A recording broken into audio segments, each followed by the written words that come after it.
Market season is currently hitting the year's biggest holiday rush when everyone is looking for unique gift ideas.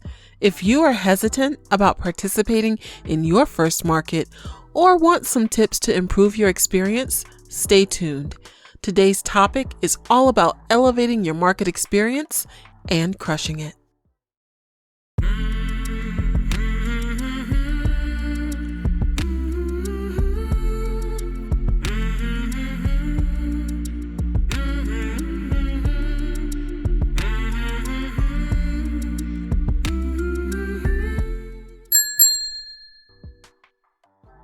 Hey there, sensational people. We are back with episode 1 of another season of the podcast, where we chat about your home-based business.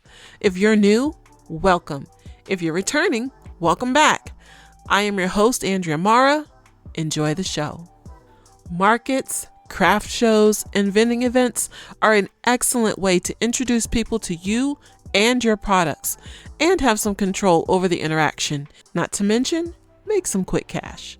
If you are a predominantly online business, this is a unique opportunity for your customers to interact with your products and see and or smell them firsthand. The key is to make a solid first impression to get them to support you online after the event is over. Let's examine this article from smartasset.com, which gives an accurate account detailing the economic components behind craft fairs. As an American, consumers increasingly long for a personal, local touch in the goods we buy. The craft industry seems to be booming. Have you ever dreamed of quitting your 9-to-5 job and starting a career selling handmade crafts, or wondered whether selling goods at craft fairs would be a lucrative side hustle? Here's what you should know about the economics of craft fairs, from how much it costs to participate to how much you stand to earn. So first, let's define what counts as a craft. So the article begins by talking about how a lot of big conglomerates or corporations will market their products as craft. But in theory, a craft fair should have vendors selling items that they made themselves by hand, because most people will attend a craft fair to shop small and support local businesses. Pay to play. As a craft person, you generally have to pay for the privilege of selling your wares at a craft fair. The price you'll pay for a booth or table at a craft fair will depend on several factors: the size of the fair, the prestige, the length of the fair, and the perks involved. And that's definitely been my experience. I've paid anywhere from $50 to almost $300 for the events that I have participated in. Let's keep reading. For example, an established 3-day fair that draws a huge crowd and engages in a lot of promotion and advertising will charge vendors more than a small local event held in a parking lot or church basement. According to entrepreneur.com, booth space at a craft fair typically costs between $200 and $300. Some fairs also charge a percentage of your sales. Personally, I have not experienced that. But yes, again, I've paid almost $300 for, and it was just a 1-day event. Craft fairs come in 2 basic forms: juried and non-juried. And I actually have a video that I will tag up in the cards where I explain in detail the difference between juried and non-juried events. Vendors who want to sell their crafts at a juried show have to apply for the privilege. Sometimes there's a fee. Juried shows also charge higher booth rates. However, because they're likely to attract customers with more to spend, the financial outlay involved in selling at a juried show is generally considered worthwhile. The booth fee won't be the only fair-related expense you have to pay for. In some cases, you'll have to provide your own table and chairs, though these are often included. And usually, even if they say that, oh, we have tables, we have chairs, I will always pack mine anyway, because you never know if you get to the event and they're like, oh, we ran out of tables. Oh, we're short. Always carry your own is my best advice. To attract visitors to your booth, you'll probably want to have more than just the table and the goods you're selling. You may want to have a nice tablecloth. It says here some cookies and lemonade, but a lot of vendors, you need to be very careful with having things that people can ingest or eat. So I always recommend something like some samples instead. It's a good idea to pay for a sign and business cards to promote your business. The costs of doing business. Let's say you're a crafter who decides to take the plunge and spend $200 for a booth or table at a craft fair. Your costs don't end there. You'll likely have to travel to the craft fair by plane, train, car, or public transit. You may also have to pay for luggage or shipping. Want to get a credit card reader so your customers can pay with a credit card? You'll have to pay for that too.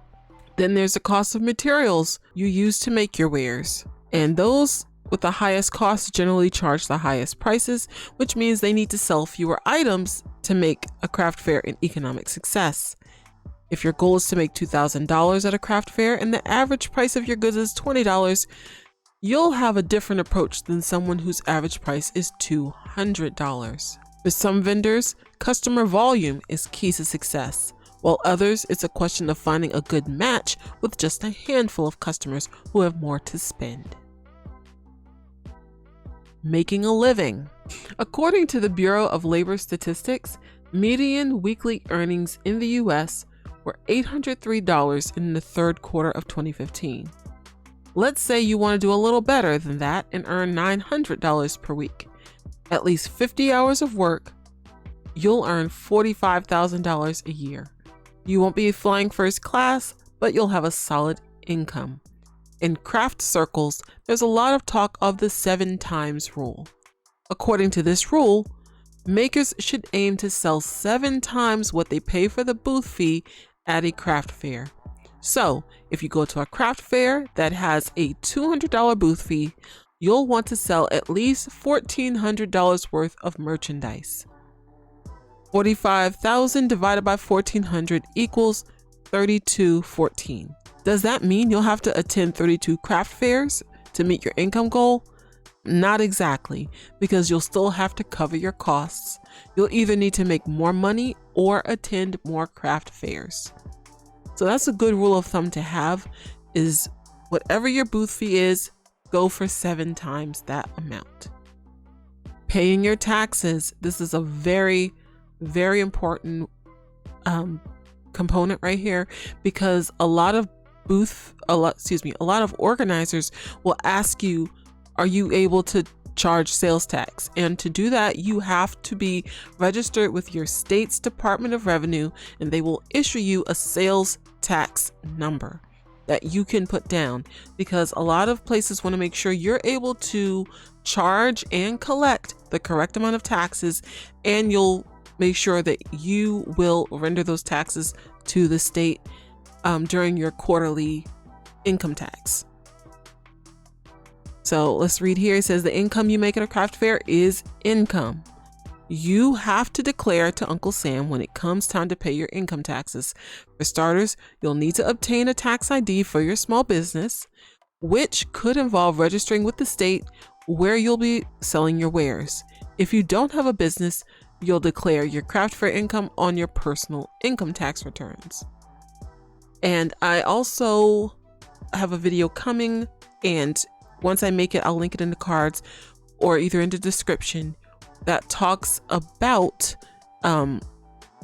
what types of things you need to sell in your business and what business entity may be best for you to help separate your business from your personal finances. So depending where your fair is located, you may need special paperwork or permits to sell. Each time you apply to sell at a craft fair, it's a good idea to ask the team running the fair if there are special licenses or permits you'll need as a vendor. And you don't, for most, let me say, generally, For soap and cosmetic makers, you may not need special permits. I think those are usually for, ingestible items, drinks, food.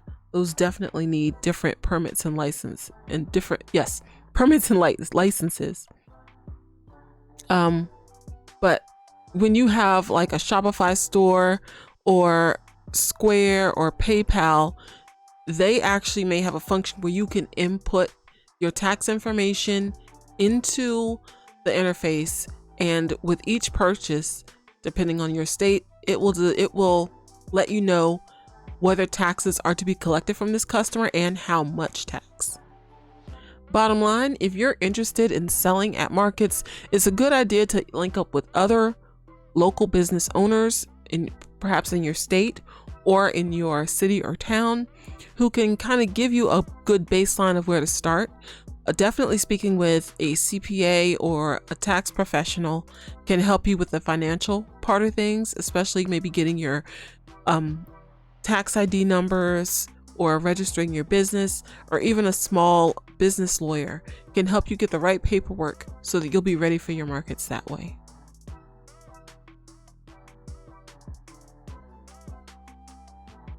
Now, let's get ready to deep dive into some tips to maximize your time and profits at a face-to-face event.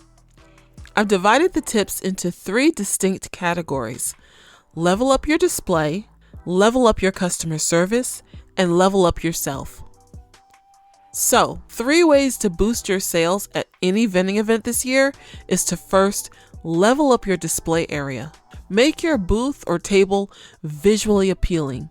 Keep clutter to a minimum, and use high stands to bring up the eye of the customer and make it easier on the neck to view your products from a distance.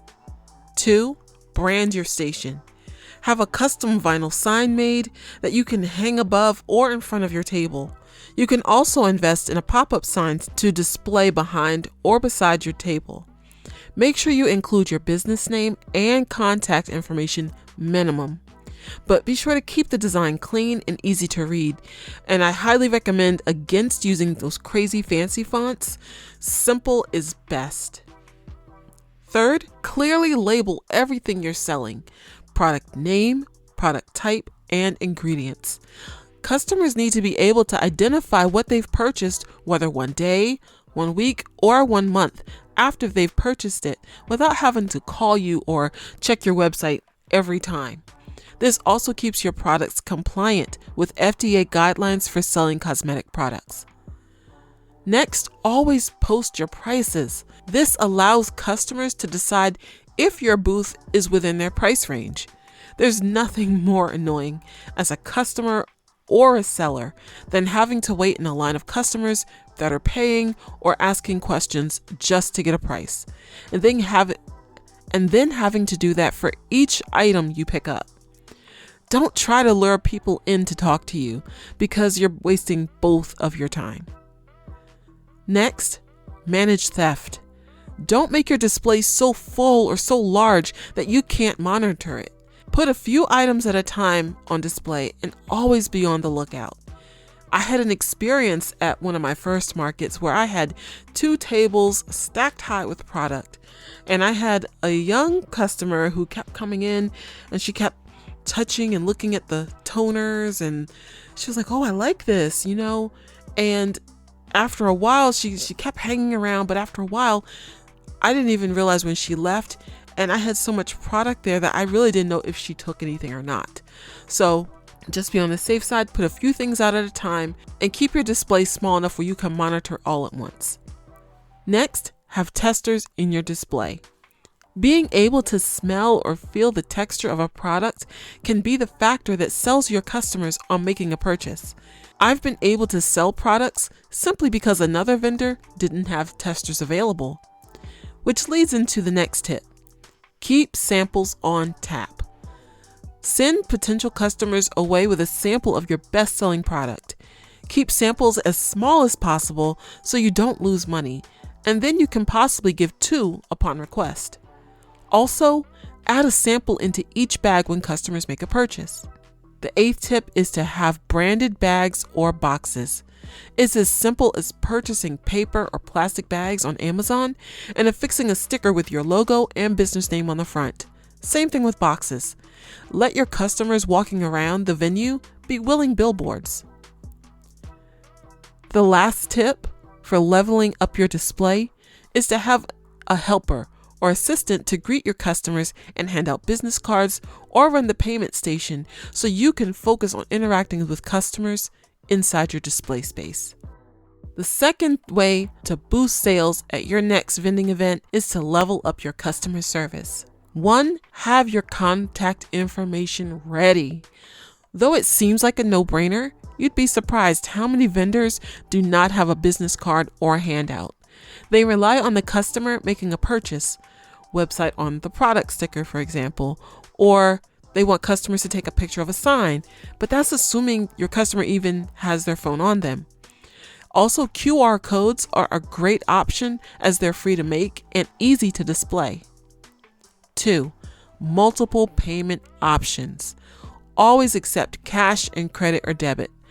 I personally do not recommend accepting checks unless you have the ability to run them right away and immediately debit the funds.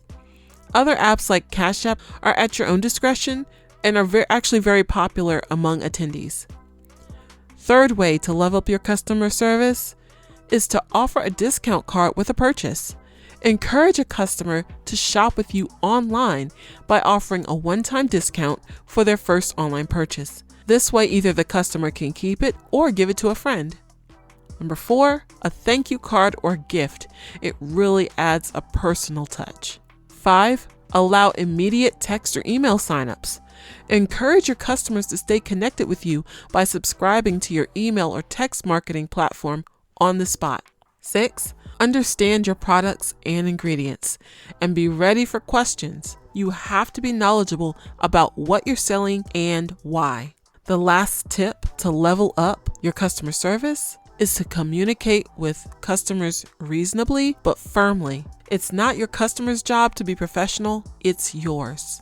So before I move on to our third tip, let's take a quick break so I can tell you about the bonus Patreon episode or article for this podcast, detailing my personal experience with overcoming shyness and interacting with my customers face-to-face as an introvert. If you're interested in my personal winning tips, then consider becoming a patron of the channel. Since I was a child, I have always been extremely nervous about presenting or being in front of a crowd. I love to blend in, so crowds have never really excited me. I can be in the house for days at a time before I leave to get a few things, then right back home again. I go to church weekly and hang out with friends on occasion, but all the time in between, I am a textbook homebody. I can easily keep myself entertained. So when it comes to vending events, I have to dig deep for the energy and effort to sell. But the fact that my bills get paid is a great motivator.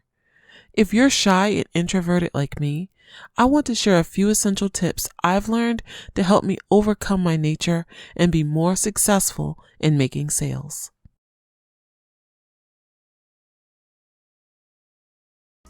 And now back to the podcast with our third and final way to boost sales at any vending event this year and honestly beyond. And that's to level up yourself. I only have 5 tips and we're going to go through these quickly. You ready? 1, stand up during the event and be sure to welcome your customers. 2, look the part. Dress for the overall occasion. 3, dress for the weather. 4, wear comfortable shoes. And last but not least, bring your smile. If you've enjoyed today's episode, go ahead and like the video and subscribe to the channel for notifications the next time I upload new content. If you have any ideas for a new episode, leave them in the comments below. And also, let me know, what do you think about selling at markets? Is it a valuable opportunity or a complete waste of time? What are some tips you'd share with someone attempting their first market? That's all for now. This is Andrea Marah. Peace and blessings, and stay sensational.